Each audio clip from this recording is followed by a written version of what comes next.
over to special recognition. It's always a fun night for us. We are fortunate to see you all and hear about all the wonderful things that are happening, and I'm going to pass this over.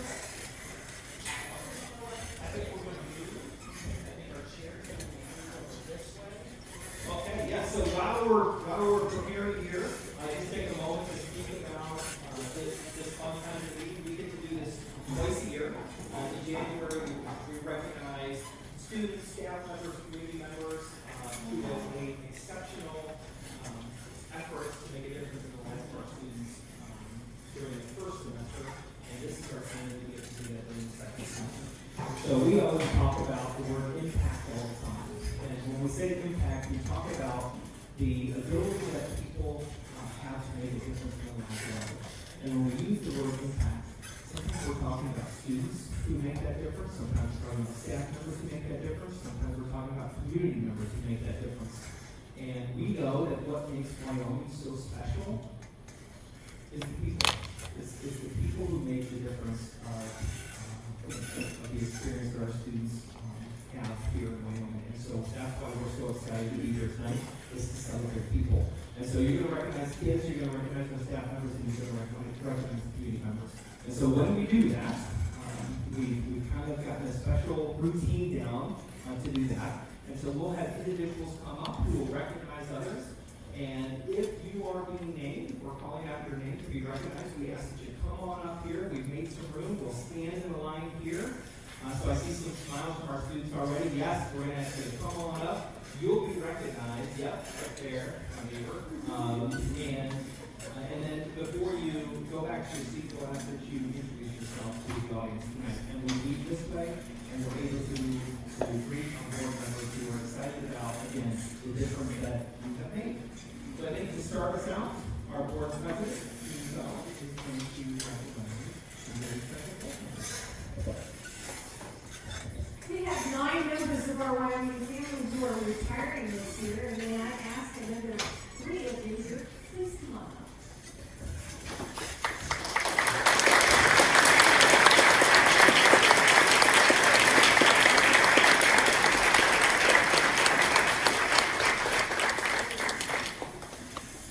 This is a tremendous amount of teacher firepower. I just want to say that we will miss you. We have 9 people, some of them are 9 people tonight, so I'm going to quickly go through a couple of those names. June Grubb is retiring she was our data manager of our data over the board office. Kathy Hooper actually left in February. She is the high school secretary. Linda Johnson.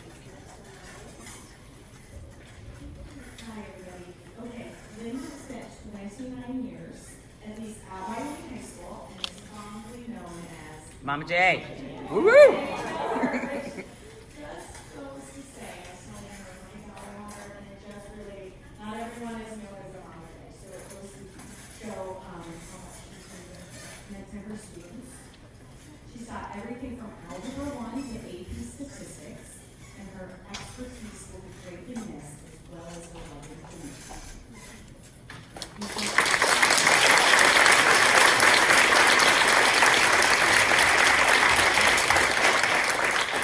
Those of you who know Mom J know that every curriculum night when she met with the parents, she would end with a salutation to everyone there, and she would say, "I love me some math."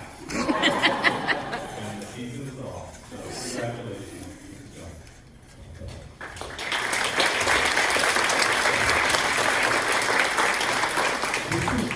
Favorite part of anything that we do. And so I just gave us all the opportunity to share a word. And I remember a few months ago dropping Morgan off at 7 a.m. to come do a makeup test. And that's been my personal connection. But 29 years teaching, I told you math is my favorite subject, but it's not everybody's. And so what you've done to encourage, inspire, and challenge, 29 years. I'm going to 29 years old.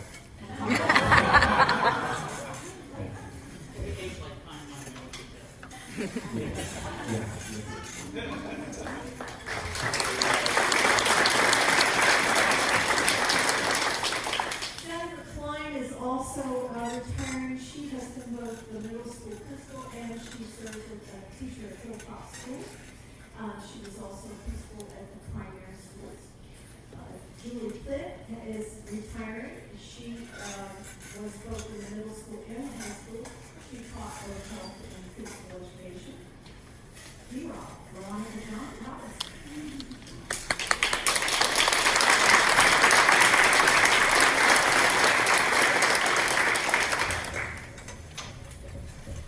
You, perpetual favorite among all the students in the high school. Everyone loved you. And then my daughter, when she got her schedule the summer before her freshman year, she learned that you were assigned to her algebra class, and she said, "I got Z-Rob!" So even then, she knew what was coming. So thank you for all your years of service. Veronica Robinson, 28 years in Wyoming as an educator, teaching high school math, algebra, geometry, involved in all types of student organizations, project lead, ninth grade advisor, Wyoming High School ACES Club, math department chair, and Brothers and Sisters United Club. So many thanks for all you've done. You will be terribly missed by so many. Congratulations.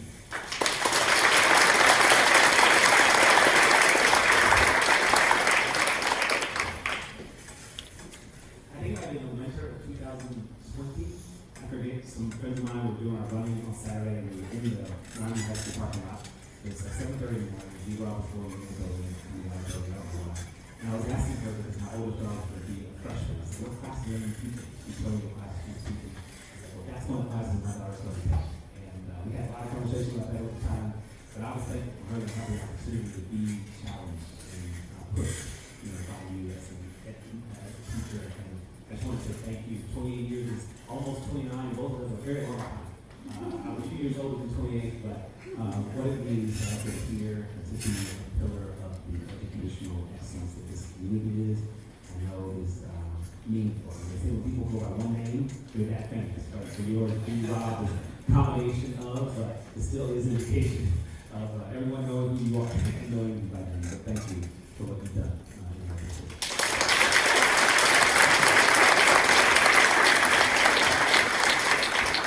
Have you noticed that everyone in the math department has a different name? They have their own special tags that they all have. We'd also like to recognize Ann Schott. Ann has been in Wyoming City Schools for 36 years. She has taught physical education, mostly for primary. In fact, very fast. Stand up if you had Mrs. Shire.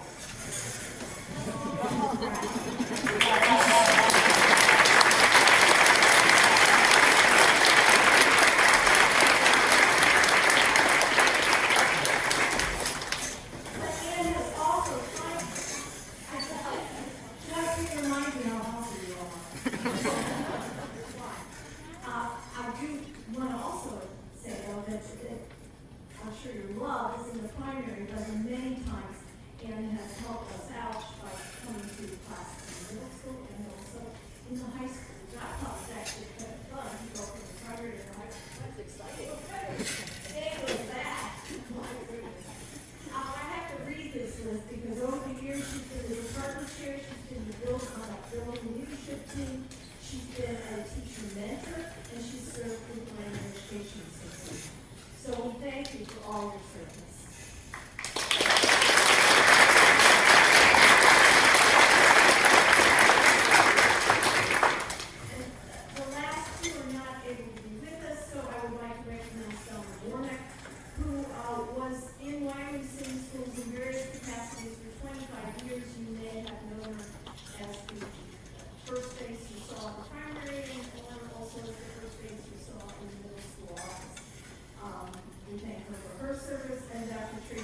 any of these lovely three ladies, if you could just stand where you are.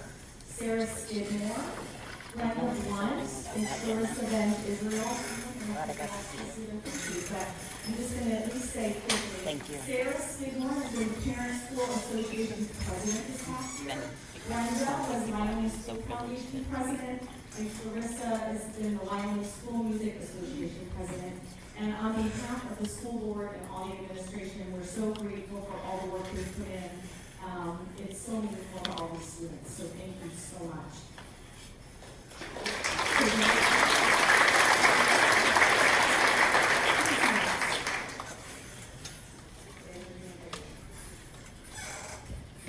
Next, we would like to recognize our members of the CAC. Once more, if you're here, if you would stand up, please. We have the CAC is a group of parents and community members who offered to spend a 2-year period really consulting with us and doing research for us and doing, making a presentation each year to the Board of Education. Mr. Weber, do you want to add to this? We talk about how critical this is to help us make decisions, sometimes now, sometimes in the future. And it's a very powerful group that is amazing to watch every single day.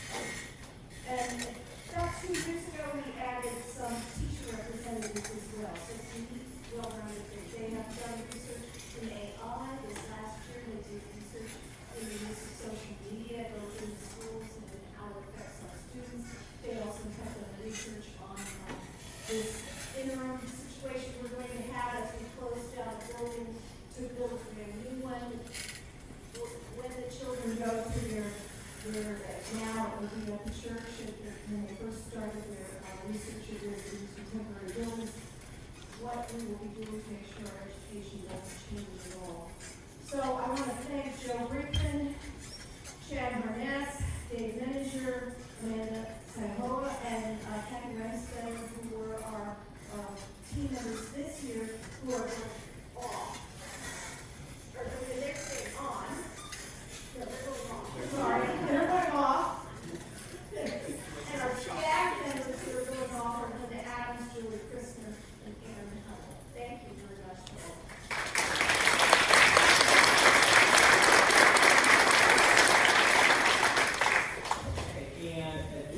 At this time, I think we might have members of our Belonging and Inclusion Collaborative in the audience. So if you are here, Nicole Ehrlich, Amy Hall, Tracy Majors, and Mel White, if you're here, please stand up. All right.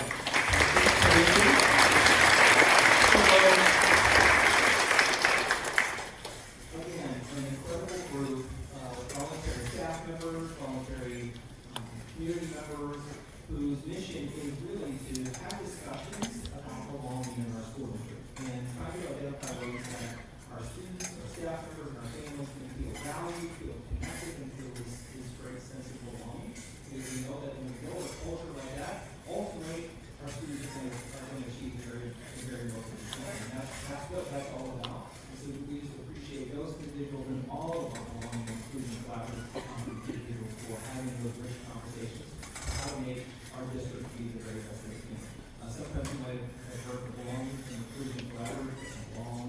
It's a long title, so we did that. If you hear big team, that's what a big team is all about. So thank you.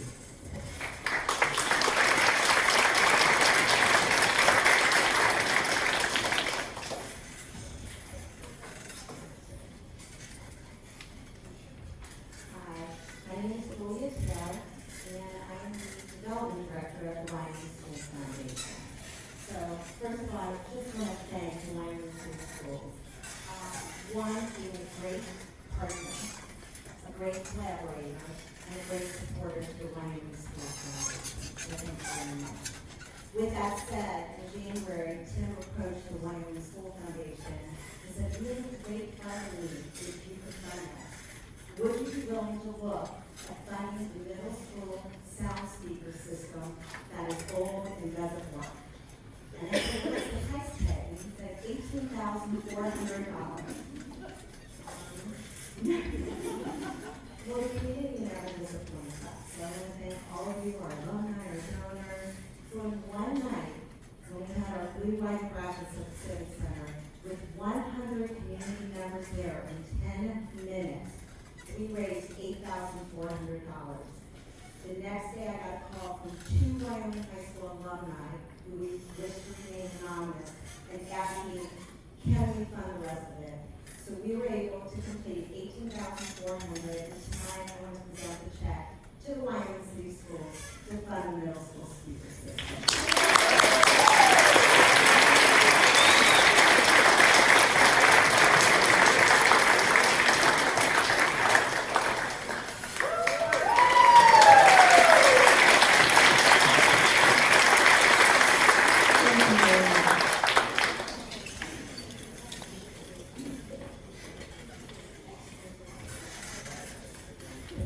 Okay, a little plug for the event next year. Exciting times. Not just did we raise funds for, and most of the event here at the middle school, but just an incredible time. And it's an incredible time in a wonderful community like Wyoming. And so if the moment you see the event come out next year, I urge you to participate in it because it's just a lot of fun. A lot of fun. And in the end, we're doing great things for kids. Okay, so right now I think we're going to transition over to our students and staff celebrations building by building. And I think our primary schools are going to kick things off. So Dr. Gina Kirchner, welcome. We're excited to hear some great things about our primary school.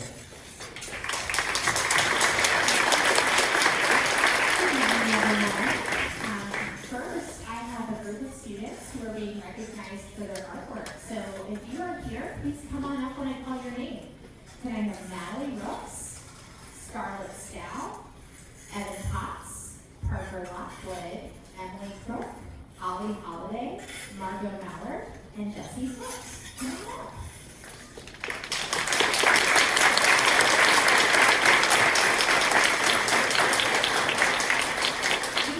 So proud of these students. All of them had artwork that was recognized by the Ohio Art Education Association contest, and their work was actually on display in the State House up in Columbus. So I'm going to have them each take a moment to introduce themselves and tell what they made that was on display at the State House. I'm Jessie Brooks. I made a flower.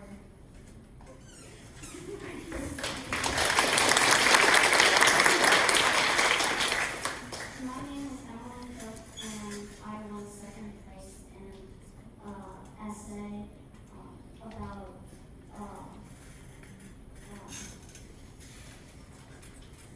painting called Two Birds.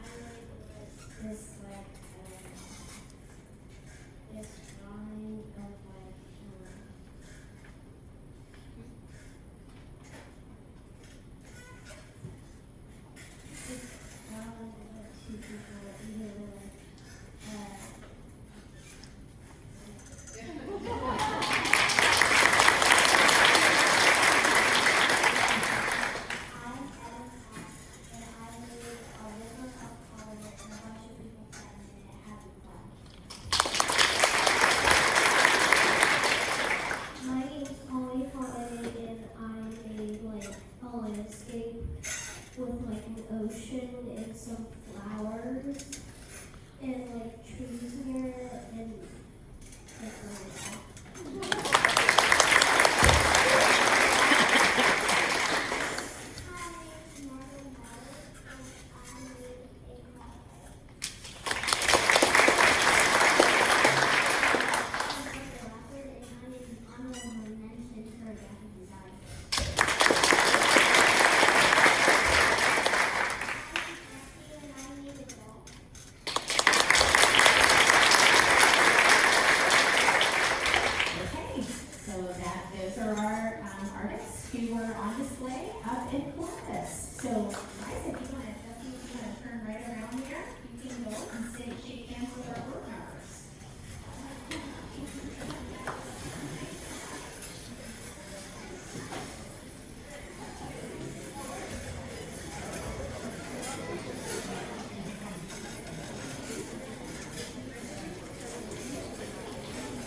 is a small representation of our primaries, because I'm excited to share that we had a very special recognition that all Wyoming primary schools received this semester. We were named a 2025 Hall of Fame school by the Ohio Association of Elementary School Administrators. That is an award that was given to just 10 elementary schools across the state of Ohio. Our journey to get that recognition began back in November when we learned that we had been nominated for this recognition. Following that nomination, our leadership team engaged in a rigorous application process where we highlighted our systems, processes, practices, and really all of the things that are at the heart of our work with students and families. So from there, applications went off and we didn't hear anything else about it for a while. And the next thing we knew, it was early March and we learned that we were a finalist. And so as part of the final step, 2 representatives, one who was a practicing principal and one who was a retired administrator, visited our primary schools in mid-March. And during their visit, they toured every classroom in all 3 of our buildings, and then sat down for a roundtable conversation with a diverse group of stakeholders. The panel that they talked with included teachers, educational aides, administrative assistants. We had some parents, a board member, and 2 of our amazing students, including Margo Williams and Isaac Sharpum, who represented our school with such thoughtfulness and pride. And then in April, we received the official news that Wyoming Primary Schools was named a 2025 Hall of Fame school. And our staff has been invited to come up to Columbus in June at their annual conference to receive our recognition. And so we have just a couple of representatives here that were a part of that roundtable conversation. And so I thought it might be fun to just kind of have them share a little about the process. So I'm Katie Gottschall. I'm an intervention specialist this year at Vermont Primary. And I was honored to be asked to sit with a group of teachers, staff members, community members, and students to talk about all of the great things that happen every single day at our primary schools. It was such an honor just to be a part of that conversation, but then also to win the award was also fantastic because we do some really, really great things at our primary schools. I did. So, I thought the best part of it really was actually being asked about my opinion of how many schools are. And I think they really are great. I think that, honestly, I don't think these schools could get any better, but if they can, I hope that happens. So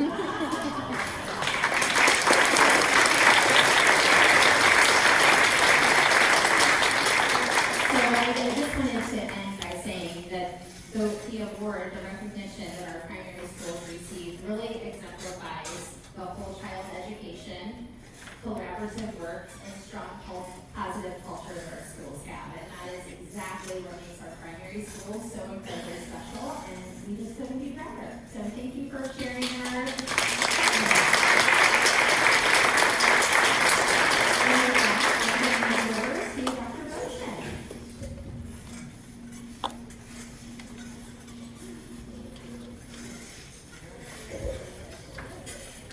All right, thank you. Today, we'd like to take a moment to recognize 4 groups from the middle school who have really gone above and beyond with their learning and their creativity.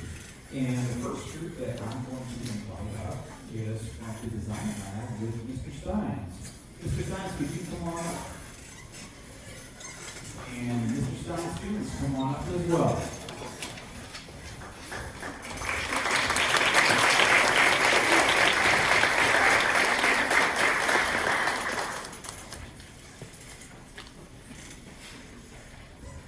It is Seth here. Just want to say hello to everyone. My name is Tyler Collins, and I teach Chicago Bell here at the middle school. Excited to share some information tonight about a program my students participated in this year, Design Lab. Design Lab reaches far beyond Wyoming, as more than 2,400 students across the city of Cincinnati took part in the program. Design Lab is dedicated to fostering awareness, appreciation, and understanding of the built environment through education. Each year, the program centers around a theme that guides lessons in fundamental architecture this year's theme was push play, which challenged students to design their play space. Students were encouraged to think beyond traditional ideas of play, considering student spaces for and how to make the world better. One of the important aspects of the project was the involvement of our classroom volunteers. Each class was paired with a volunteer, either an architect or engineer by trade, who helped guide students through the design process. As a culminating event of the project, students displayed their work as a design lab showcase for one of the best projects from across the city. The students who are about to speak were honored with an award that they will tell you more about. With that, here they are, Tina, Sam, Drew, Tina.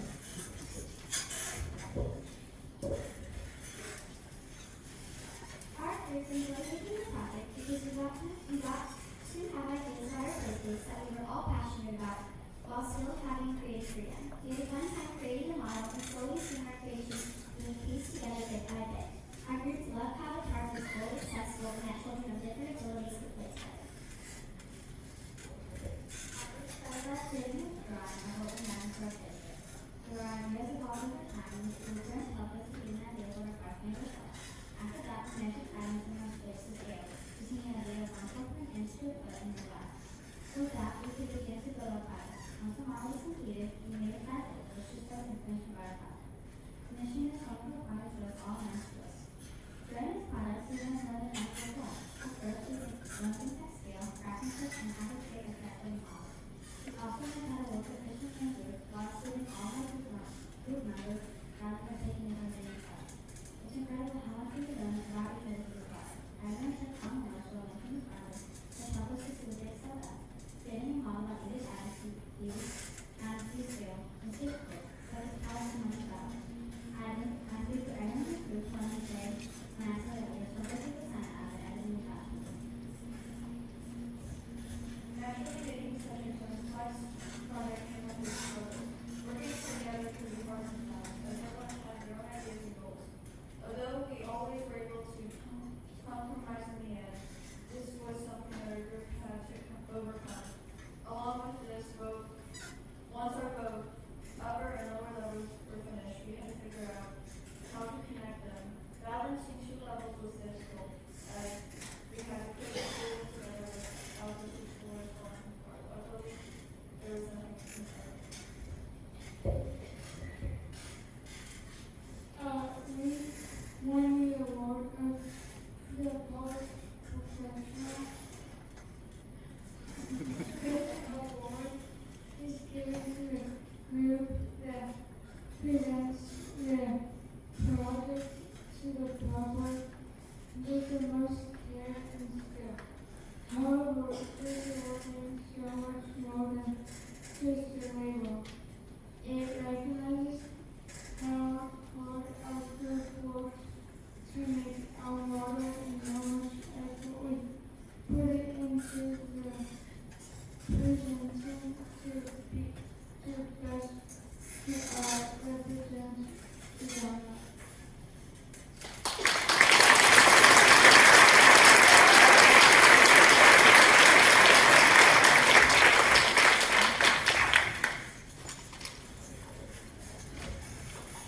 Thank you, guys. Great job.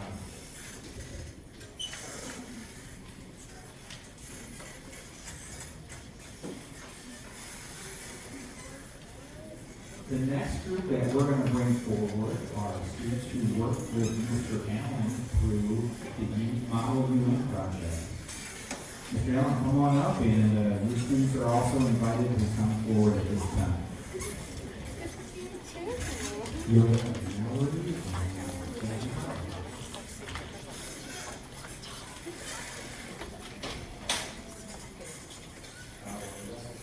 Just tell you a little about Model UN. The program is run in 2 days. In 6th grade, it's run from Cowboy Hill. In 7th and 8th grade, it's maybe a little club.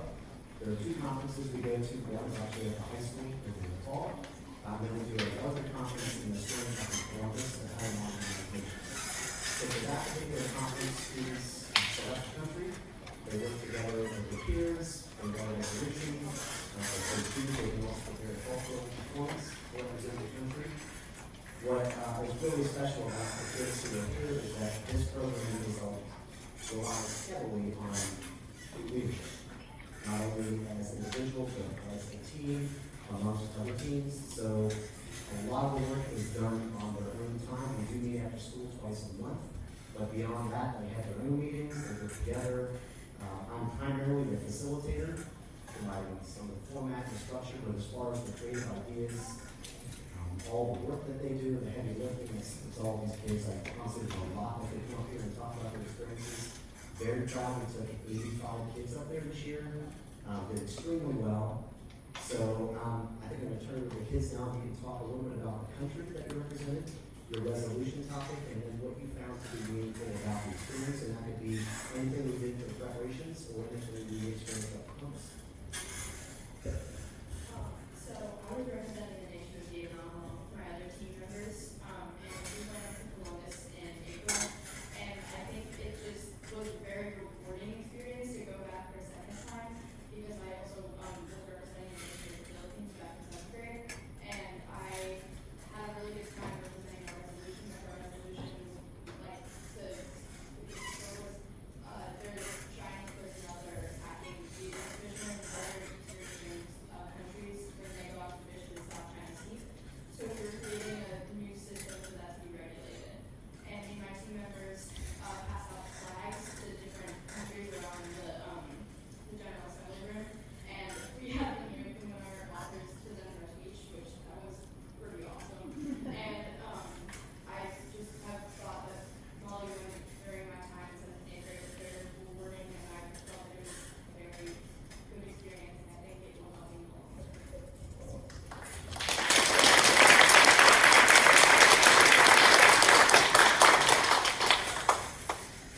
probably because a lot of it was a really important experience because like it's just nice to learn about other countries and like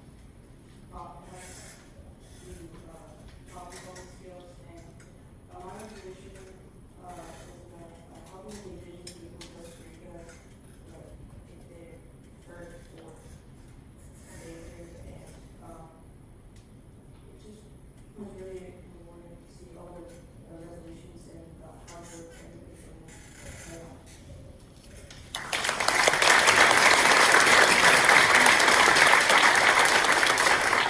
And something to point out too is there's a lot of kids, they are doing their activity. For example, when you get up there, they do have their speeches, but then there's a lot of rebuttal that's spontaneous.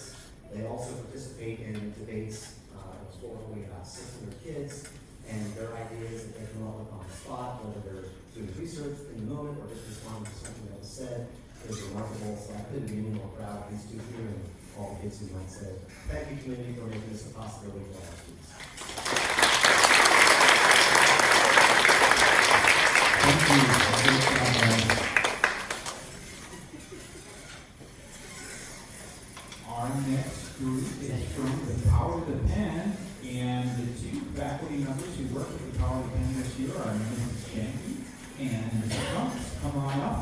And any students that are involved with Power of the Pen are also invited forward at this time.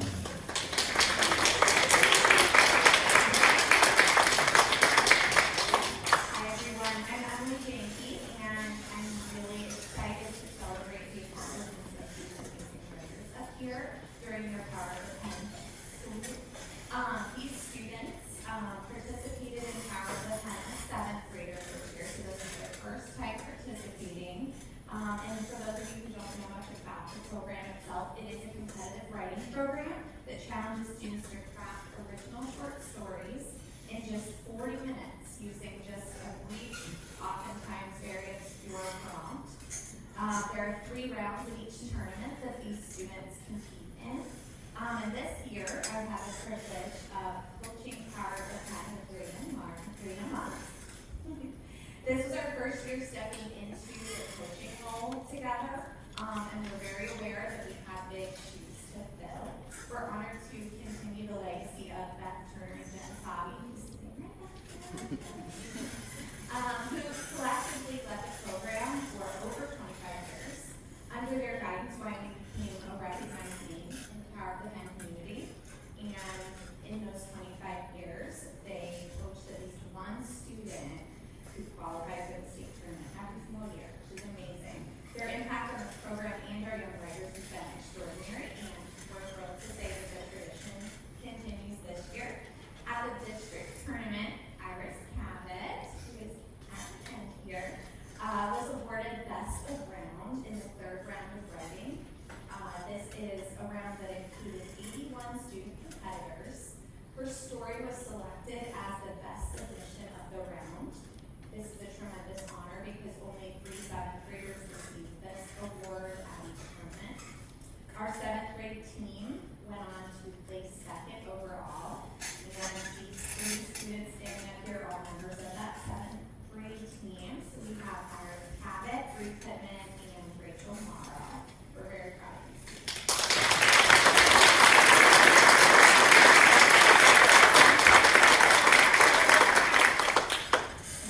worthy.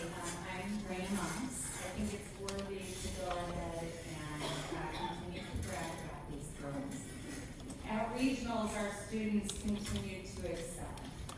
Bree Pittman, in the middle here, placed 17th. Iris Cabot placed 7th. And Rachel Morrow placed an impressive 3rd. Out of 81 students included, representing 35 teams.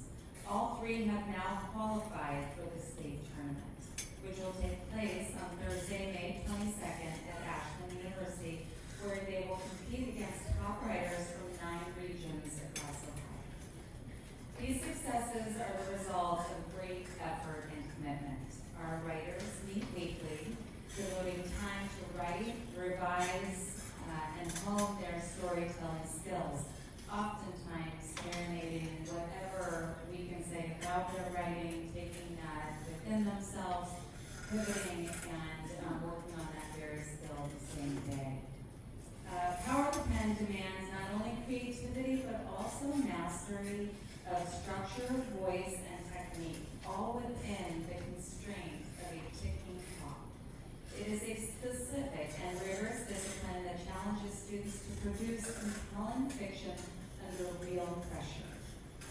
We are so proud of what these young writers have already achieved, and we are super excited to see what they bring to the page at state and beyond. Thank you for your continued support of programs like this that uplift and empower our students' voices.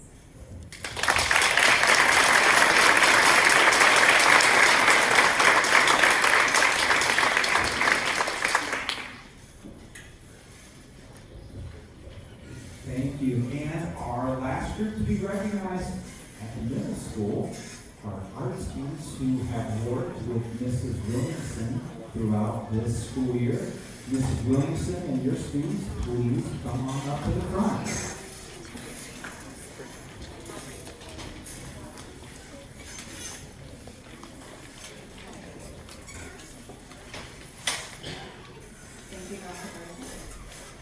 Tonight, I would like to recognize two of the students who are able to be here with us tonight. Charlotte Ennis and Louise Farr, Mackenzie Hayes could not be here this evening. These 3 students had their artwork selected to be on display at the Cincinnati Art Museum. Each year for about the last 7 to 8 years, the Art Museum hosts a team, 10 by 10, hence the size of the work, exhibit with a theme. This year's theme was whimsy, so the artwork took on a whimsy, very childlike look to it. So the girls have their pieces up here. The other thing I would like to add is the girls have also had their artwork selected to be in a publication called Tell Us Design, which is a team board where students can submit creative writing and visual art across Cincinnati.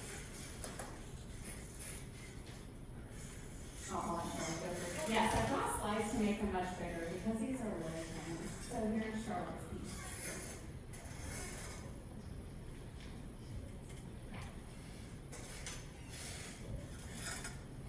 So I decided to enter this contest or whatever it's called because Ms. Williamson brought it up, and I also thought it was a great opportunity to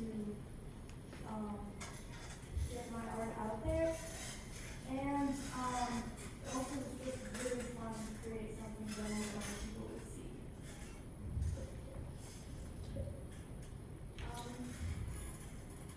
It was really fun making this artwork, and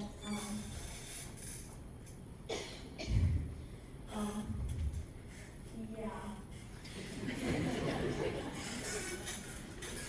And I really enjoyed the project, and I was glad that I could have it showcased to a ton of other artists' artwork because I like to see what they did, and it kind of inspired me.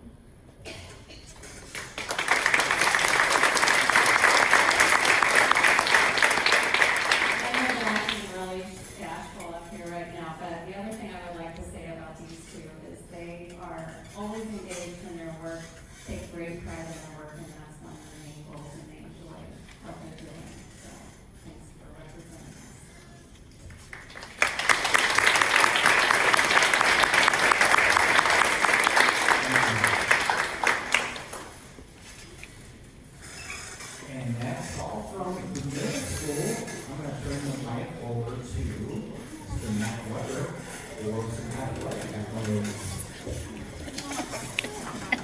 evening, everyone, and congratulations on a fantastic school year for each and every one of you. Also, for those students that are being recognized and highlighted this evening, congratulations. It's my pleasure to be up here today to highlight some of our athletic accomplishments.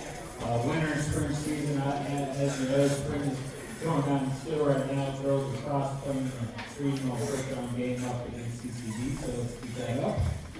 But we had a great winter season. We finished the winter season on top of all sports trophy in the fall and winter season, so that's something to be very proud of. But first, I'd like to recognize Coach Dave Elliott for Coach of the Year honors, and also Cooper Stinkin and Ainsley Neff. Cooper Stinkin was Swimmer of the Year, Ainsley Neff State Runner-Up. Coach Elliott, if you want to come up and say a few words for the swim team.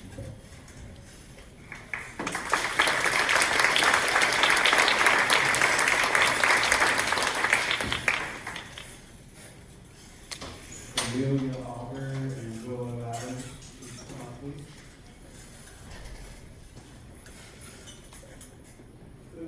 Thanks for having us. We did have a nice list of state qualifiers this year, so I'm going to just go through their names. Obviously, it's just Willow and Amelia here today. But just some accomplishments this season. Our boys team finished first in the CHLs, first at districts, and we were 10th at state. Just to put those numbers kind of in perspective, as far as the state meet, there's over 100 teams that compete at state, so that's a great accomplishment for our boys. Our girls team was second at CHLs, third at districts, and they finished fifth at the state meet. So that's a great accomplishment by our ladies. We also had 4 new school records. Ainsley Neff, who's not here tonight, broke 2 school records in the 2-free and the 100 free. We also had 2 female relays that set new school records. The 2-free relay, which consisted of Willow Adams, who's here tonight, Juan Bowie and Bowie, Esme Harness, and Ainsley Neff. And also our 4-free relay set a new school record with Willow Adams, Esme Harness, Juan Bowie and Bowie, and Ainsley Neff. So 4 school records were set this year, so that's a great accomplishment. As far as our state qualifiers, we had Ainsley Neff, Willow Adams, and Willow finished 14th in the 100 free and 6th in the 100 back. And she was also on our 3rd place 2-free relay and our 4th place 4-free relay. So great job, Willow.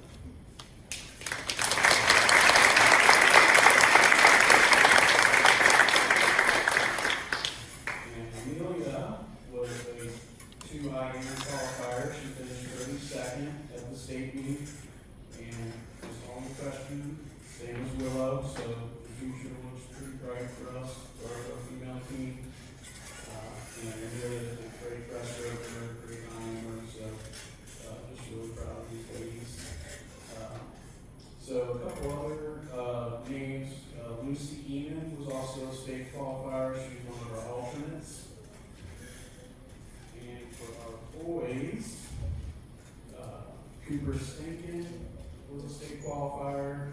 Jake Calvert, Noah Fent, Willem Hodenesh, Josh Hodenesh, Will Durantz, Carter Rummer, and Will Sparrow. So we had 8 boys qualify for state this year. And like Matt said, Cooper was our CHL Boys Swimmer of the Year. And just wanted to say best of luck to the senior boys. I know they're not here, but just wanted to say that. And yeah, just want to thank everyone for their support. So thank you very much. Appreciate it.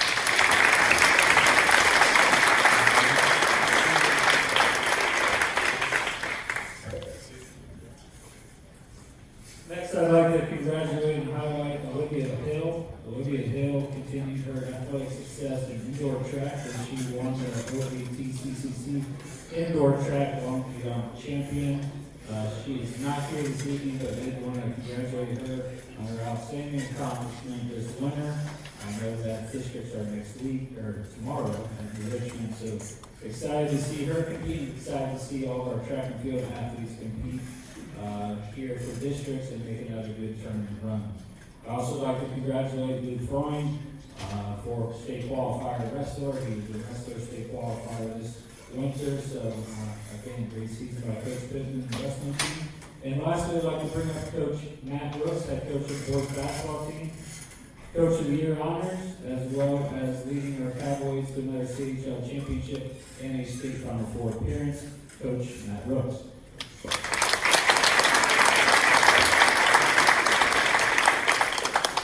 Thank you. I'm going to have one of our guys come up. Kelly, you come up and join me. While he's coming up, on behalf of our staff and players, I'd like to sincerely thank everyone for this recognition of our accomplishments for the season. It was truly a historic season for Wyoming boys basketball, the most successful season in the program's history. Winning is never easy. Every game brought unique challenges, especially with the target that comes with consistent success. Every opponent brought their best effort, making each victory very hard earned. Playing Wyoming high school basketball has come to mean something, and even the biggest schools in the city take pride in playing us because of what our young men have accomplished. This year we took on the most demanding schedule Wyoming has ever faced. We secured our third consecutive CHL championship with a 14-0 record. Kellen's class is 41-1 in our league over the last 3 seasons. Claimed our district title for the second straight year and earned the title of regional champs, finally overcoming a long-time foe, not just for our basketball program, but for our school and beating Alter. Reaching the Final Four is a goal shared by every coach and team in the state, and we fell just short. We finished the season with an outstanding 25-3 record with the most wins in school history.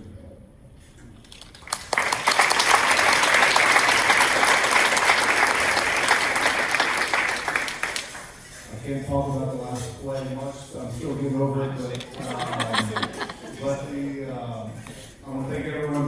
The Wyoming fans are also in that game, and it was really a great environment there in the Final Four. This is Kellen Wiley. Kellen and Tim talks about impact a lot. If you've ever seen us play, nobody impacts the game more than Kellen does, game to game. He is a kind of player that only comes along so many times in the coaching career, one who leaves a lasting impact on our team, school, and our program. He's a 3-year starter. Kellen has shown consistent growth each season, both with his individual game and his leadership. His dedication and competitive spirit has played a significant role in helping our team achieve key goals and new milestones. During his junior season, Kellen averaged 17 points a game, 4 rebounds, 5 assists, 2.5 steals, and 2 blocks per game on an all-around performance that speaks to his versatility and commitment on both ends. This season, he was CHL Player of the Year for the second year in a row, District 16 Player of the Year, which is all the coaches in the district vote on for the second year in a row, Southwest Ohio Division 4 Player of the Year for the Cincinnati Inquirer, and he was second team All-State. Kellen scored his 1,000th point this season, which is a major milestone in any high school player's career. He's the 8th player in Wyoming high school history to do so. And he's getting older now, so he's kind of inching up on all-time records. Some of his major ones so far. He is 8th all-time in scoring with 1,148 points. He's second all-time in assists. He's 3 away from breaking the record. He's 9th all-time in free throws made, 3rd all-time in steals, and 2nd all-time in blocks. So, Kellen obviously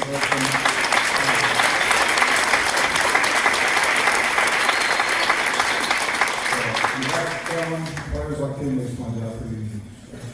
Thank you.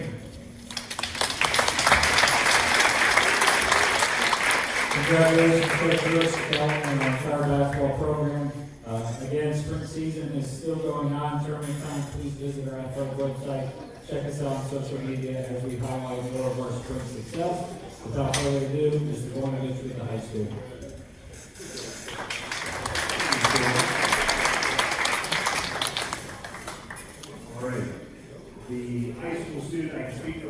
students, in addition to their accomplishments in the competitive arena, I can tell you they're also just stars in the classroom and in the hallways, and just all around great people to be around. And they shine on the court, but they also shine for our building as well. So congratulations to all of them.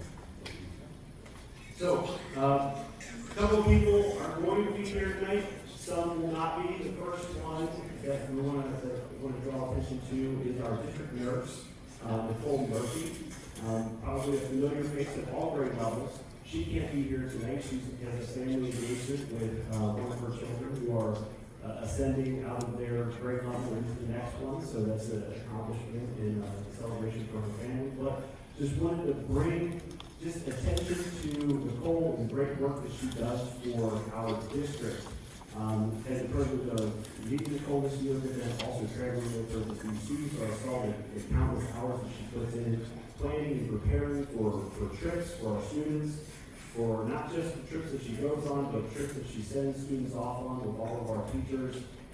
That takes a lot of work, a lot of preparation to plan everyone's emergency medical authorizations, their medications, wake up in the early hours to ensure that everybody has exactly what they need while they're on the trip. But in addition to the great work that she does in preparation for those experiences for our students, I would also like to draw attention to just even, within the last month, there was a situation where I was in the nurse's office with Nicole and we were addressing, she was bandaging the student's forehead, and then another student came with a need, and ultimately that student needed additional medical care. But we're not going into too much detail, just highlight the fact that had a follow-up conversation with the family, and her fast action on that day, in communication and collaboration with the EMTs, I can confidently say helped save a life that day. And just with the additional medical care and making sure that the student was able to get to where they needed to be in order to receive the medical care they needed. A school nurse makes a difference on a daily basis. A lot of times an unsung hero, and just kind of just goes throughout the day, making sure everything's in order. We're thankful to have people like Nurse Murphy to keep our kids safe on a daily basis. So just want to make that note for her. The next people are here. I would like to call Lorelei Wise and Nick Robson. I think, or they're here, are they not here? I saw them first. Okay. Well, here's the thing. They scored a 36 on their ACT. So, I mean, come on. You're walking over to the race, you see all the accolades, you see everything, but just to do that is not an easy accomplishment, but they make it look easy. So, congratulations to that.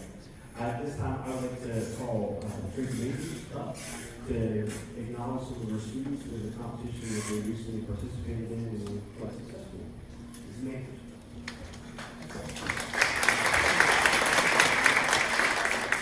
So, this is the 9th year actually that I've had students competing in the Caring for Our Watersheds competition. When I first started 9 years ago, it was something that Mr. Lee Miller, everybody knew him, actually started when the competition was new about 15 years ago. When he retired and he knew I was taking over AP Environmental, he says, Tracy, you have to keep this going. And so he drove me to the competition the spring before I actually took over the class.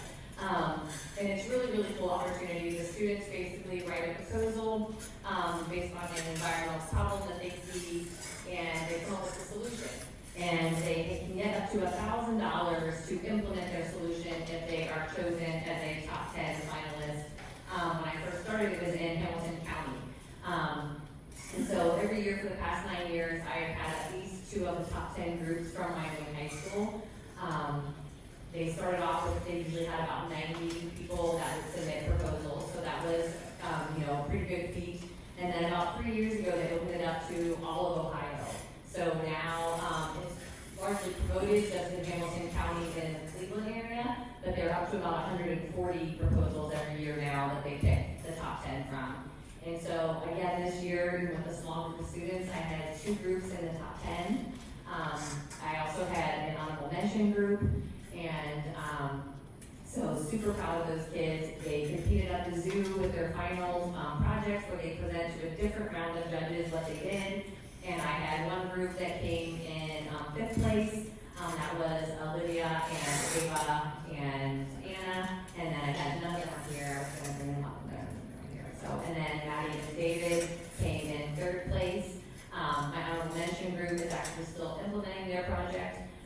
And the community has always been great about supporting them. They actually copied me on an email from Rusty today. They were waiting for approval from Rusty in order to do something for their project where they're removing some invasive honeysuckle. And then the one group, some of the primary people that are here may know, Ava, Hannah, and Olivia actually went to the 4th grade classrooms of all 3 elementaries and taught them about the dangers of acrylic paints and how they can make their own paint, and took in some pictures and kind of talked to the kids about that. My other kids put in some duck boxes along Mill Creek, so if you were out walking around, you may see the duck boxes. We have little QR codes on them, and they'll take you to a website that talks to you all about the duck boxes and why ducks are important for the environment. And then I do have, all of my repeat kids are required to enter the contest. And so a couple years ago, I started using, I should mention, they win money when they do this. So they get $1,000 to implement their idea, but then when they place at the zoo, they win money. So the 3rd place group won $800, and then they get that money. So David and Maddie got $400 apiece. My 5th place group won $600, so those 3 kids got $200 apiece, and that's their money. They send a check to their house. I have the big checks like the one that you guys got earlier in my room because they can't cash those, and so they don't let me keep those, so they're all over my room. And then the kids come in the next year and go, what are all those checks? So it's great. But I started a couple years ago. I get matching funds that I have to use in my classroom. I can't use it for like shoes and stuff like they can. And so one of the things I've been doing is funding something called EP with We Service. So it's sponsored by College Board, and basically students have to complete some kind of project in their community. It has to have a global and a local impact. They have to have at least 20 hours worth of time into the project. And so I use my matching fund to fund the kids who don't make the top 10. I fund their projects so they can implement those. And then they earn an AP with Me service credit designation, which is a special designation on their AP score report. And as long as they took the AP exam, it doesn't matter what they got on the AP exam, they still earn that designation. And one of the groups was just here today. If you walk down to the 2nd courtyard, you can see there's some painted doors. They work with some of our teachers here, and they painted some doors and installed some that they got from Habitat for Humanity, so they're recycled doors, and they attach plants to them and some flowers to try to brighten up the space a little bit. So I think that's it. Thank you.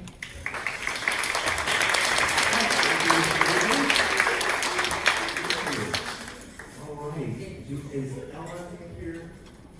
Ella Hummel?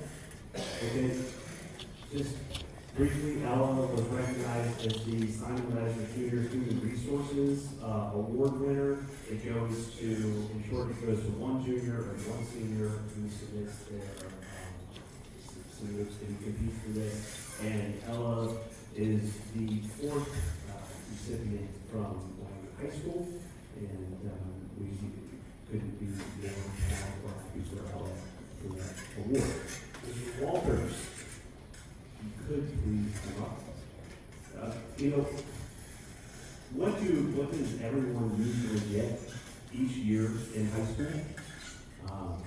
Every year we give out diplomas, but typically everybody gets a yearbook. Not everybody signs up to work for yearbook, but Mr. Walters did. And we were very happy about that. And he's doing an awesome job. And I want him to talk about some of the students and the work that they're doing for our building. So, Mr. Walters. Thank you, Mr. Walters. Olive, Jenna, and Matthew.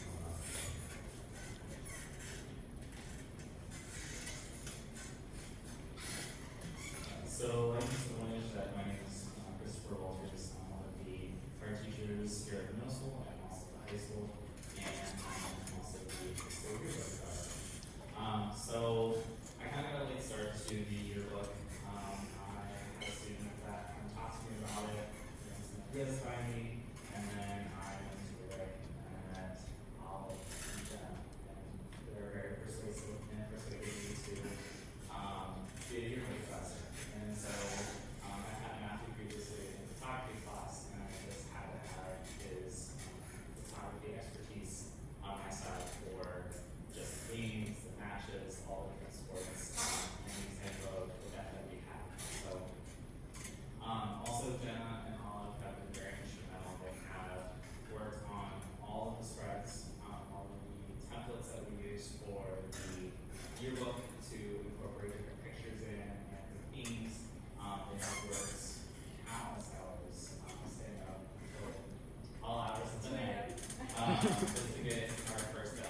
Joel Healy.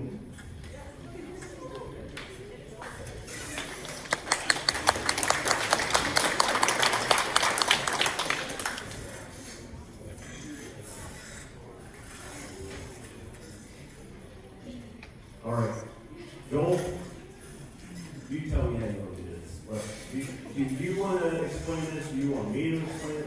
Because I mean, like, here's the thing. You're remarkable.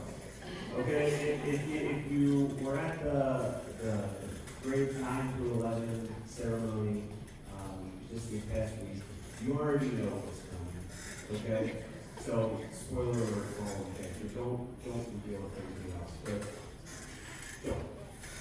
All right, go for it. So back in, I think before second quarter ended, my U.S. history teacher, Mr. Seiler, introduced us all to an essay contest run by the Sons of the American Revolution.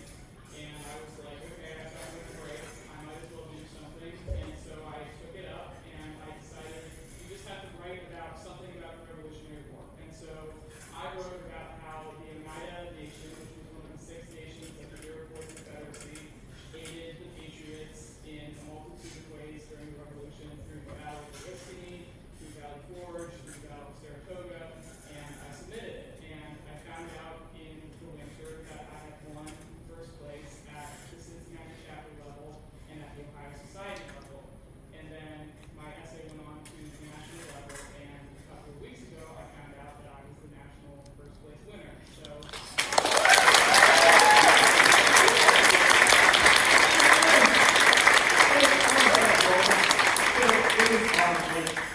Mr. Seiler was sending me emails with updates and things like that, and it's like, okay, what can we share, what can we not share, and then it was like, boom, no longer. Okay, so you'll travel to Connecticut this summer to receive your recognition at the national level, and you couldn't do without you, so congratulations.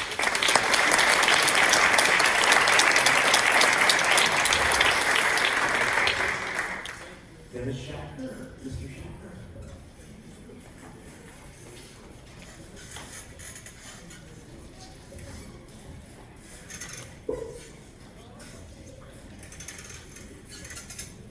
Hi everybody, my name is Dennis Shacker, and I have the honor of being the business management instructor for Great Oaks at the high school. I teach 4 business courses plus an internship. Business foundations, marketing principle, digital marketing, strategic entrepreneurship.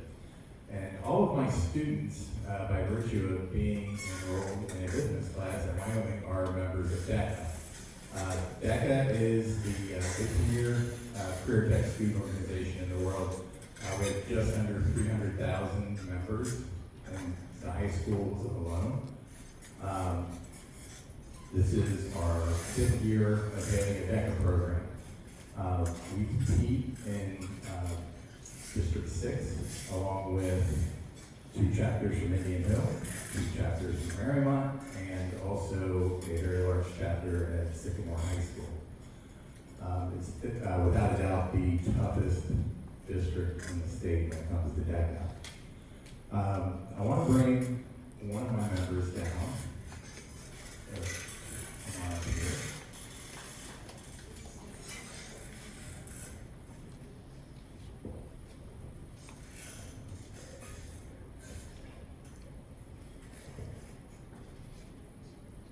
My name is Libby Williams, and I was part of DECA this year, and part of Mrs. Jackson's business class. All right, so Libby takes business foundations. I met Libby for the first time in January, which happened to be the same month as our District 6 competition. So bravely, Libby said, I'll do Principles of Business Management Administration, which is for first year DECA students. And she went on to finish 3rd place at the district level out of about 16 different students, and qualifying for the Ohio DECA Career Development Conference in March. We actually took a delegation of 27 students. I'll put that in perspective for you. 3 years ago, we brought 4. So we took 27 students to the state competition, and I'll let Libby tell you how the state competition went. So at the state level, I did an exam and a role play, and I won first place overall for principles of business management and administration. So like out of all of Ohio.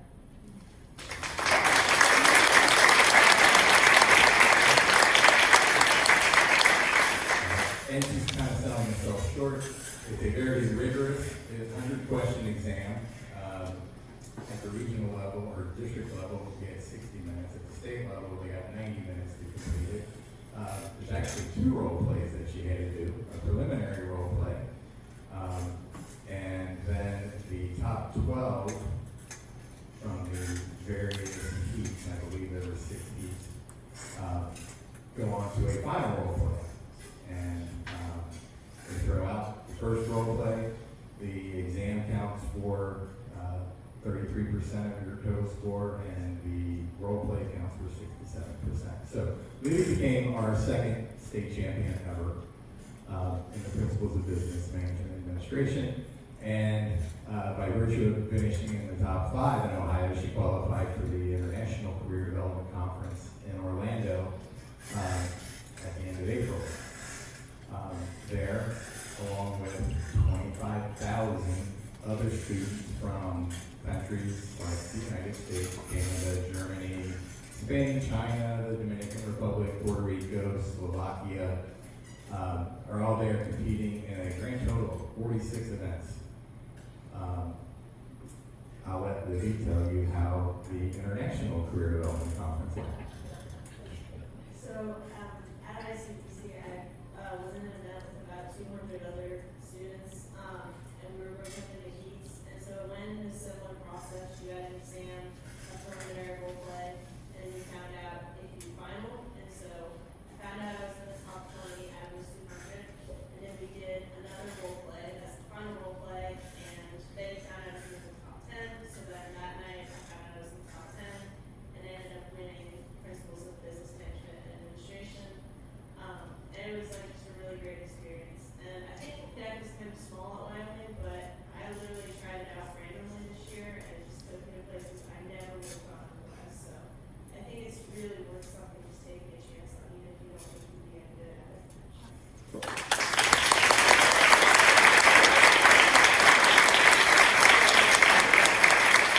So just to put that in a little bit of perspective by the numbers, because I love numbers. Ohio had just over 200 contestants at the international conference. Libby was one of just 3 champions from Ohio. And she was one of just 4 to even finish in the top 3. Altogether, Ohio had 13 different contestants make the top 10. On a local level, all right, I mentioned I'm with Great Oaks. In the last 10 years, Great Oaks has had a grand total of 3 champions. Great Oaks, that comprises 17 chapters and 15 different high schools. So it is a rare and difficult feat that Libby accomplished. Best of all, she's just a junior, so you get to see her do it again all of next year.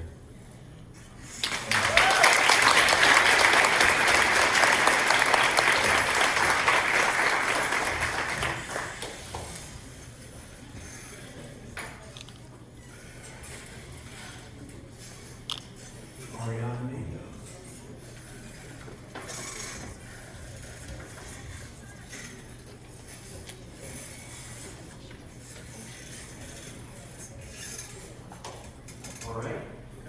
Joining us now here is Ariana. You know what? This cannot be done very happy. So, we every year there was a former superintendent, Frank the and there is a award and each school district can nominate a student to represent their district. Ariana is our nominee. And then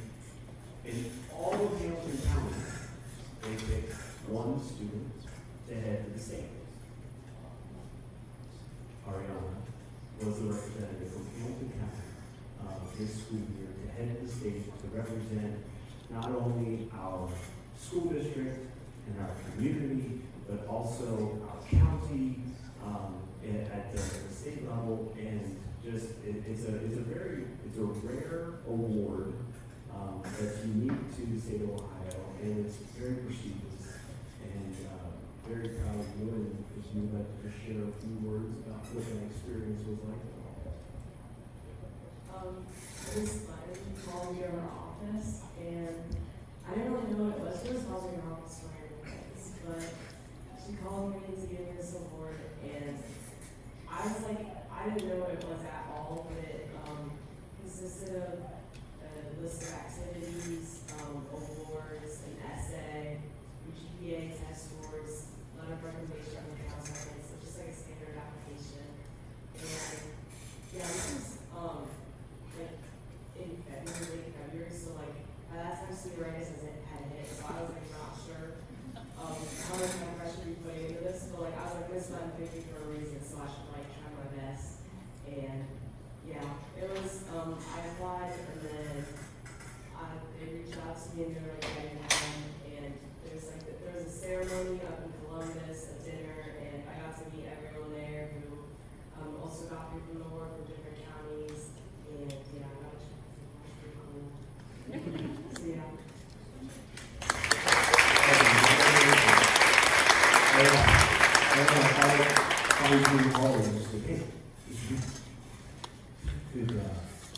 Email the Hamilton County DSC superintendent to get on that check. No problem. Check came the next day. Good stuff. Good stuff. So, Ms. Moore, Ms. Benner will be last and certainly not least with recognition of some of the students. Alright guys, come on up and join us in the audience. Okay, so we're here from all the United Nations at the high school. This has been a phenomenal year, after lots and lots of other phenomenal years. I've got a part of my team right up here with us. Lots of big things this year. We hosted our 11th conference in a row. We're one of the few schools in the state of Ohio who do this. Mason does a much smaller version of what we do, but they're the closest to what we are. We replicate the college experience, and we generally have between 200 and 250 delegates every year in attendance from around the greater Cincinnati area and the state. So that's a big deal. Additionally, we travel to 4 conferences within the area, and also we go to Mason High School, a smaller conference. So this year we went to WashU in the fall, and then after winter break we went to Mason, and then the University of Michigan. We went to Indiana University. We went to Notre Dame also in the fall, and then we also went to Wright State. We added one more at the end. Now, my kids have won a lot of awards. You've got a great group here in front of you. So first, I want them to tell you where they competed and what they won, and then I'll tell you one. I attended Mason, University of Michigan, and Wright State. At Mason, I won Best Delegate in the Met Gala History Crisis Committee. I attended Indiana University, and I won Outstanding Delegate for representing North Vietnam in the 1973 UN Convention on the Law of the Sea. Indiana, I got Verbal Award for Stephen Austin in the Mexican Revolution. In the Wright State, I got Honorable for being far in the area class. I got outstanding delegate at the Mason High School Conference. I got honorable delegate at Notre Dame and outstanding delegate at the Mason Met Gala. I received an honorable mention at Indiana. Okay, again, I couldn't tell you how amazing our team is. These kids are super competitive, they're well researched, they're articulate, they work well with other people. But I have to say, the crowning moment for our team this year was when we won the Spirit Award. Now, this is the University of Michigan, a pretty fierce and competitive group of kids there from all around the region, a lot of private school kids, and a lot of schools that are kind of like pre-college, where Model Unit is a class that kids take every day. There were kids at that conference whose final grade hinged on their conference performance. That was their exam grade. So talk about a lot of pressure to put on a high school kid in a conference that big. All right, so at that conference with so many delegates from so many great schools, our team won the Spirit Award. The high school, of the 40 plus high schools who were there, that most embodied the spirit and values of Model UN. Collaboration, open and honest scholarship, enthusiastic communication, and really the spirit of problem solving that we can hope for the future. So, while we love going to conferences, we love throwing our own conference. This year we're hosting our first time ever middle school summer camp right after school is out. We're very excited about that. This award meant a lot to me because it speaks to the character of our students and the values that we try to spread and hold dear in our own club. So thank you to the board for all of your support. Thank you to the parents who give so much in bringing the kids to practices and making sure that we can do all of our traveling. This is really one of the highlights, I believe, of the high school experience. Thank you.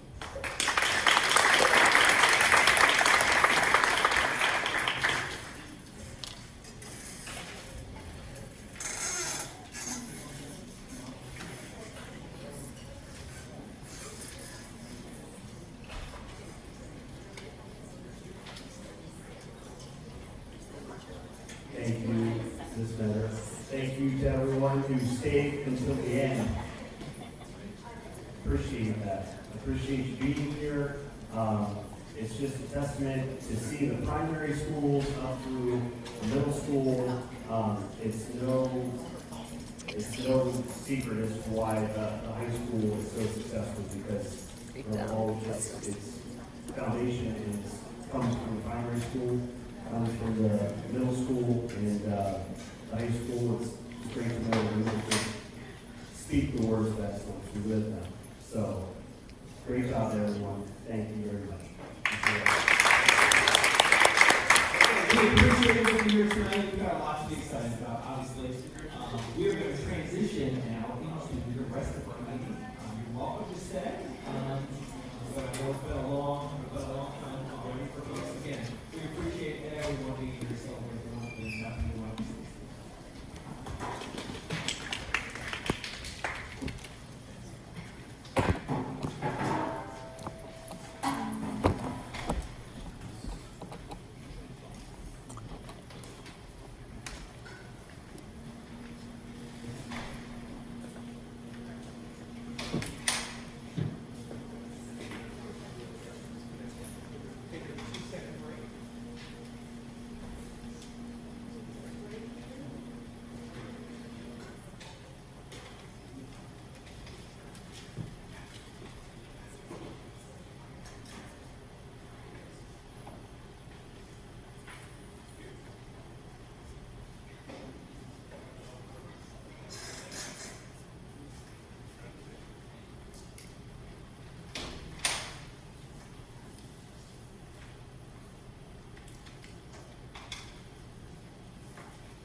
changes. And so Susie's going to answer me. Just a reminder that the 5-year forecast is currently a statutory document, and that's kind of maybe the backdrop of everything that we're going to review tonight. The state budget's in 2-year cycles. We are in the middle of a biennium budget process, and there are a number of legislative proposals, some from the governor, some from the House, some that could come out of the Senate, some things next week or the next few weeks. And so everything that I'm going to talk about tonight is current law. One of the recommendations from the House is that they shift the 5-year forecast to a 3-year forecast. So what we're going to talk about tonight is current law, and I'll try to identify things that are maybe up for debate by the Ohio legislature when we're going through it. But right now, statutory document required to be adopted by the board twice a year, once in November and once again in the spring. It includes 3 years for historical data, 5 years of projections, the fiscal year that we're in, and 4 more. It's important to remember it is the general fund only, so it doesn't include like our bond retirement fund. We just passed that bond issue to build new primary schools. Our bond retirement fund isn't included. All of the student activity accounts, a number of which we talked about tonight, Model UN, some of the other athletics, some of the other funds that aren't tax supported. So this is, the 5-year forecast is the general fund only. And we do use a reliable trend for our forecasting. I'll highlight some of those assumptions, and obviously we're modeling the forecast and using assumptions based on everything that we know to be true today, which is again important during this biennium budget process. We talk a lot about cash balance, and Wyoming has a cash balance policy, and that just simply means that through quite a bit of analysis and months of work with some leadership of our teachers union and our administrative team, we identified what the appropriate cash balance was for our district, and that helps us as we think about when we might need future operating funds. And so we identified $5 million as our cash balance target that sufficiently allowed us to meet the cash flow needs of the district. Anything less than that, we would need to start thinking about either reducing expenditures, raising revenue, or some combination of both, okay?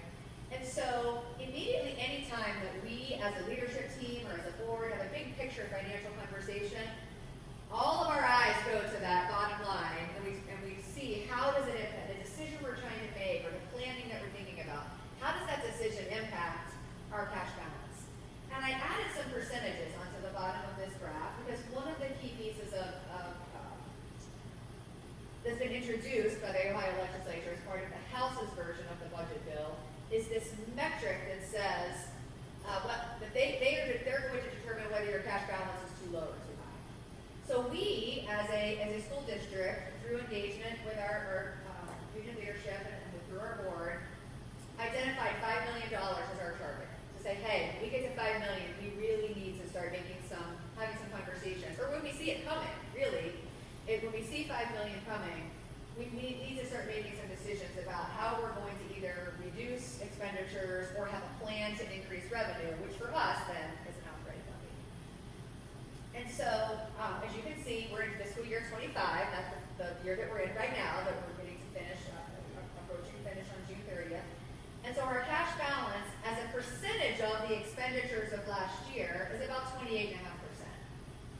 Well, this arbitrary threshold that's in the House's proposal is 30%. So right now we're okay. But there's a lot of districts that aren't. And had this proposal happened maybe 2 or 3 years ago, our number would have been above 30%, and that would have meant something difficult for us because that 30% triggers a reduction in property taxes, and that would just make us go down this slope quicker, okay?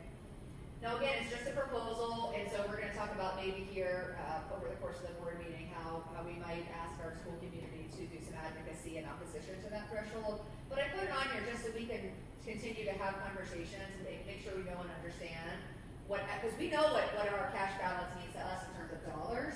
We've not used these percentages as a way to talk about it. So, but our number that we're targeting is $5 million, and if every single number on this forecast were true, then that means that we would be looking for new revenue sometime in the latter half of this forecast. Okay, but again, we know that at this point we're just using a trend, and I can with 100% certainty tell you that those numbers are not going to be 100% true because they're just a forecast, right?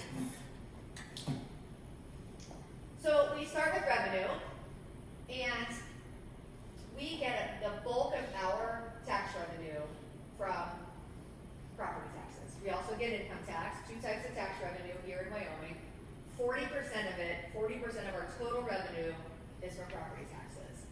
38% of that is from real estate, and then we get a little sliver of public utility. I called out public utility in this version of the presentation because they are growing at different rates. So the top graph, you can see that our real estate revenue, property taxes paid by both Class 1 and Class 2 taxpayers, so residential, remember we're 98% residential, and then a little bit of commercial industrial, without any new voted property tax millage, that number is never going to grow materially. It's going to make teeny tiny changes, and you can see those in the graph, right? Really small changes when values go up, just really small incremental changes. But the public utility revenue has grown a little bit, but even though the shape of that graph looks different, it's only 2% of our total revenue, so it's not driving material change to our forecast. So the biggest bucket was property tax. Our second most material revenue source is school district income tax, and it's about 32% of our total revenue. And this graph looks different, right? And so we have had quite a bit of volatility. This is 25 years of actual school district income tax collection, and then the next 4 years of forecast. And so we've had some volatility. Even in recent years, we saw a decline in 24. Coming out of COVID, we saw some declines there. And so this is particularly difficult for us to forecast. And I just tried to give you a couple years of actual data there. The 24-year average of our collection is an overall of 3% growth, and that's what we have in this forecast. But we saw a decline in fiscal year 21, coming out of COVID. We actually, coming out of COVID, we weren't sure exactly what was going to happen, so we were super conservative and forecasted 1.5%. Well, in fiscal year 22, it was actually 10%. And then we forecasted 6, actual of almost 7. 24, we saw some early indications that we might see some really limited growth, so we took the forecast down to 0, and we actually saw a decline. So it's really, really difficult to forecast. Property tax is very easy. The values are public. Property tax values are public on the auditor's website, and we know exactly what our voted millage rates are. It's very easy for me to calculate what our property tax revenue is going to be. Income tax isn't like that. There's not a site at the Ohio Department of Taxation that says, hey, here's what everyone's income is, and then I know what our rates are, I know what our voter approved rates are. We don't know. It's very driven by taxpayer behavior. So if their investments are doing well, if people are buying and selling businesses, all of those things are happening, and they're impacting the collection of our income tax, and we don't know any of it, and so it's very difficult to forecast. So we really just rely on our trend data to do that. So this is one of the places in the forecast where we take that 25-year trend and we say over 25 years it's been 3%. That's what's in the forecast. And if we see anything different, this year is a great example. For this current year, we had 3% in the forecast, and our early collections in July were not healthy at all. We started to see a decline, and we got the October collection, and it was really low. So we modified that November forecast down to 1%, and even in the January payment, we thought, oh gosh, we're going to make it, and then all of a sudden we get the April payment, and the April payment is a 21% increase from the prior April. Came out of nowhere, no data that ever could have supported that much of an increase. So we ended up at 5.68%. So very, very, very difficult for us to forecast. But also a material source of revenue, and certainly helpful to our cash balance when we see those years of growth. So of our 3 material revenue sources, first was property taxes, the second was income tax, the third is state funding. It's about 19-20% of our total revenue. This is sort of the crux of what's being debated in the Ohio legislature right now. A few years ago, there was a new fair school funding plan, but even at the onset, Wyoming, that new funding formula did not generate additional revenue to Wyoming city schools, so we've been funded on something called the guarantee. So when they plugged in all the factors of the new plan, it just didn't work for some school districts. There were like less than a dozen of us that said, okay, it just doesn't work for you. We're going to give you exactly the same amount of money that you got last year. So that means we're on the guarantee. And so we've been at that flat line fiscal year 25 will be the 6th year that we've been hovering around 5.8, 5.9 million. And so the governor had a new proposal for the implementation of this Fair School Funding Plan, and then the House had a version, the governor's version shifted some of the implementation measures and also reduced the guarantees. That was bad for us. The House kind of abandoned the whole Fair School Funding Plan, hit pause, built a bridge, a formula. That generated a little bit of revenue for Wyoming, but I think it's not great for public schools in general. So we're waiting on the Senate's plan. The Senate held hearings in their education subcommittee the past few weeks, and their deadline for their proposals was last Friday, and so we expect to hear a budget out of the Senate, I think somewhere around maybe June 3rd. So we are continuing our advocacy, targeting the Senate's Finance Committee as they work to take all the input that they've heard in hearings over the past few weeks and work through their leadership to generate a budget provision. The Senate will vote on a budget, it will go back to the House, they will reject it, and then it'll move to conference committee, and then it'll be a very busy June waiting for all of this to shake out. I always like to mention that during the time that we were flatlined from fiscal year 19 to fiscal year 25, that we kept our same $5.8, $5.9 million, that the state expanded spending on voucher programs from about 350 million to almost $1 billion. So it's very difficult for the public education advocacy to hear from the Ohio legislature that they don't have money to fund public schools, and they're really just making a decision to spend those dollars on voucher expansion. So I've talked about all the revenue sources today, so that's kind of how we have the money to spend. So what does the expense side look like? Salaries and benefits are about 80% of our general fund budget. We pay staff members to serve kids. It's the core of what we do. And just to give you a benchmark of what those dollars actually look like, salaries for this year and the next couple are hovering around 18.5, just over 19 million. Our historical average growth over the past 5 years has been about 2.5%, and that is projected to stay about the same over the life of the forecast.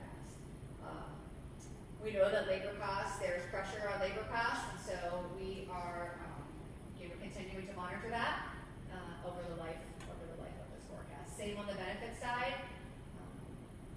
We have a lot of strategies in place to help control some of our benefit costs. Specifically, we partner with a consortium of 13 other school districts in Hamilton County to procure our health insurance.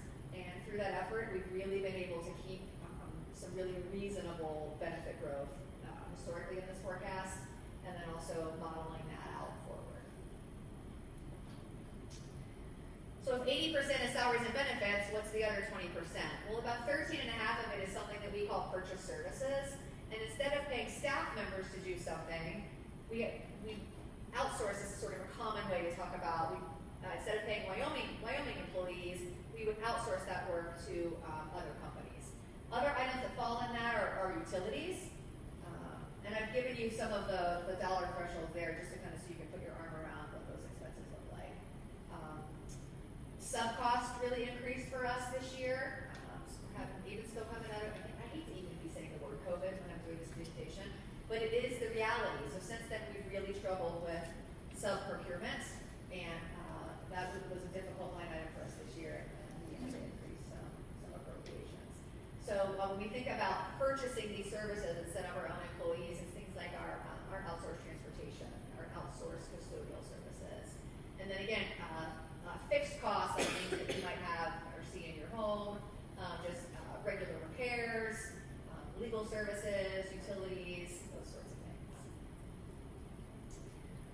So that leaves about like 3.5% on materials and supplies, and a little bit of capital outlay. And for us, materials and supplies are instructional supplies used in classrooms, textbooks. I know we have some textbooks on the agenda for the board's consideration to approve tonight. And then capital outlay is in alignment with our technology plan, where we buy devices and building infrastructure. And so you'll see that that takes a little bit of a dip next year because we won't have to support primary technology infrastructure because we're doing that with our new bond issue money. So fiscal year 26 takes a little bit of a dive, and then it rebounds to a their regular insurance. So I go back to sort of our main page there, think about our cash balance, and maybe that big circle in red might remind you that as we approach $5 million as our cash balance, that we'll be looking for, again, reviewing expenditures or discussing with our community and engaging the best way to find a way to increase revenue. For us, that's some sort of tax levy. And right now, again, if everything on this were to be true, that would be maybe running that sometime in 27 to collect in 28. Remember how tax collection works? Property taxes that are voted in one calendar year are collected to the following calendar year. So for us, our fiscal year, that process was about a half a year of collection. And again, I've put it there as my first bullet point. There are a number of provisions currently being debated in the General Assembly that could materially impact this forecast. The main two are how the Fair School Funding Plan and the guarantee continues to impact our revenue. That's the first one. And the second one is how some sort of measure that would cap our cash balance might impact us in the future. Again, not an issue for us right now unless they lowered it. Currently, the proposal is 30. But thinking about in the future, as soon as we pass any sort of operating levy, it would be immediately reduced because we would be above that threshold. So it's a really difficult provision to understand, to apply to your forecast, but that's where our advocacy is working towards that right now. Any questions about the updates to the forecast? Changes? Thank you for putting the percentages.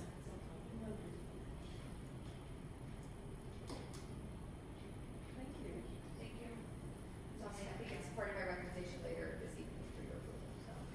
Very comprehensive. It's covered.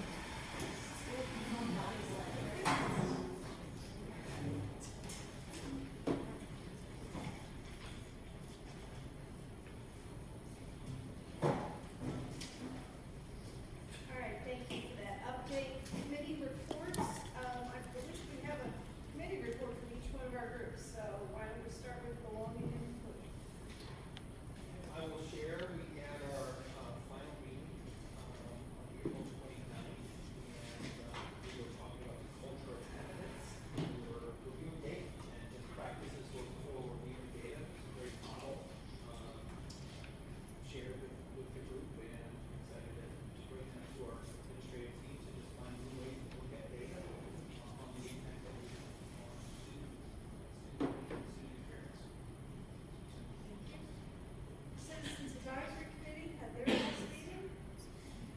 John kindly went in our place. I did. We had a nice conclusion at the end of the year with suggestions on what went right, how things work for everyone, and then suggestions for what we could do next year.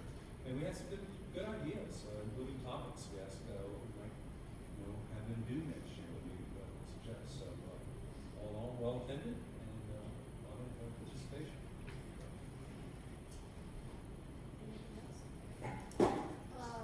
The district leadership team. Oh, I'm sorry.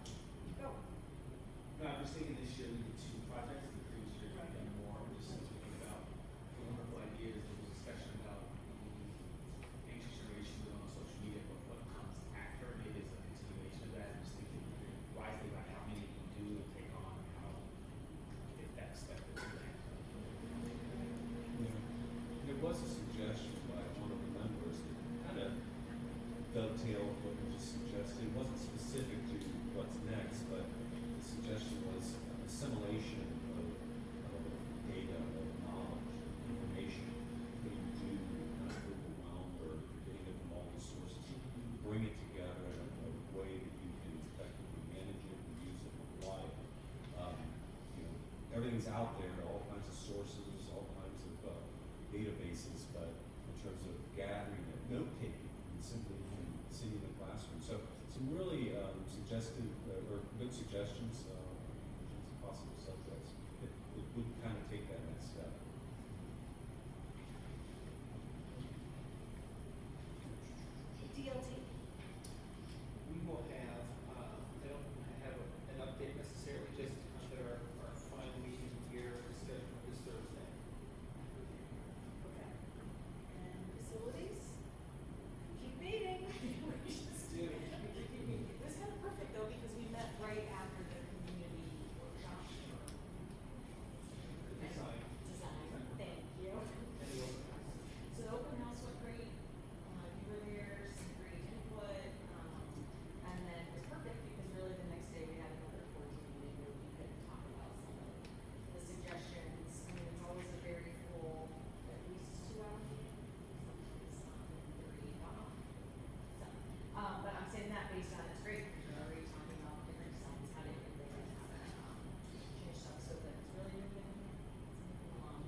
finance committee, did you have any? Oh, sorry.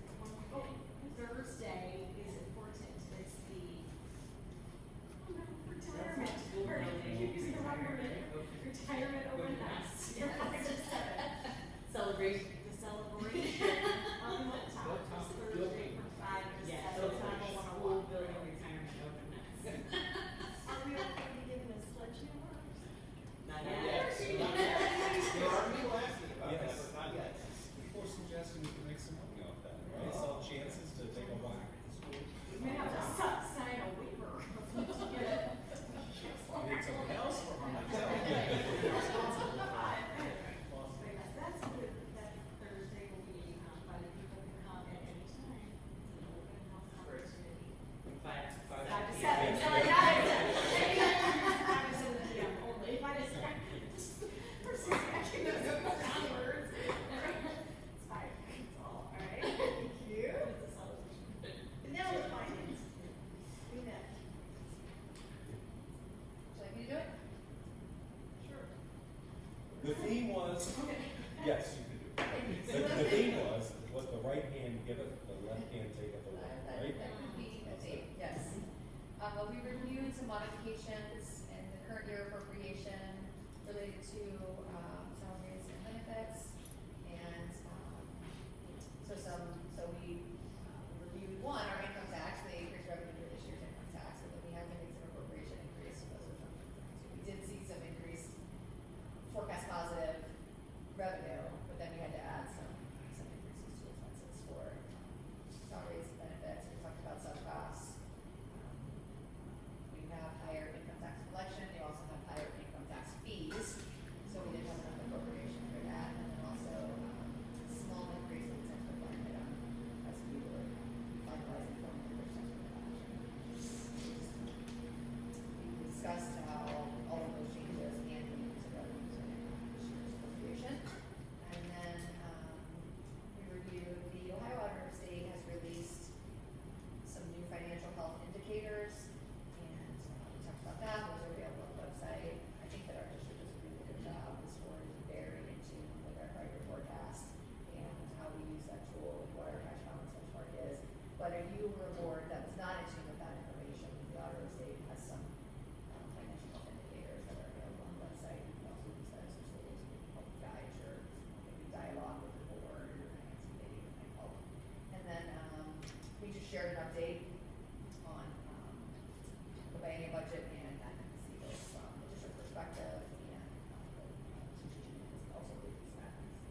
25-26 calendar. And so this is specific to the date of May Day, which we just had an incredible May Day celebration, amazing day.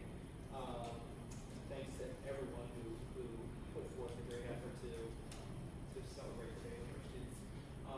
But next year, the 25-26 calendar, May Day was connected to the Memorial Day weekend. And there were concerns about staffing, attendance. We thought that was not an ideal location. And so this calendar has that date shifted 1 week. So instead of May 22nd, I believe it's May 15th on this calendar. And so that is the only change in this calendar. And then we also have a small change to the textbook adoption. Talk about that. I think this is the world language adoption. Yes. Right, yes. Yes, this is the second read.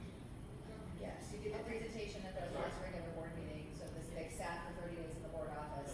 So this is the approval of Latin, Spanish, and French. Yep. And then the resolution to rescind prior board action and adopt special education model policies and procedures. So I'll just speak to that. So in January, we adopted the Department of Education Workforce Special Education Model Policy. That is now an annual action that school districts will take. There were several revisions made to make sure that the model policy is fully covering IDEA. And so since we had already adopted the model policy before those conditions were made, we have to rescind that and adopt the updated policy. That's what this is. May I have a motion to approve the Board of Education report? Second. May I have a roll call? Mr. Thomas? Yes. Mrs. G? Yes. Mrs. Zoller? Yes. Mrs. Bowman? Yes. And the treasurer's. Thanks, Jeannie. Item A, approval of the minutes from the regular meeting of April 21st and the planning meeting of May 6th.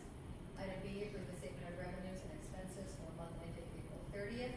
Item C, accept with appreciation the list of donations, including the amount of the big check.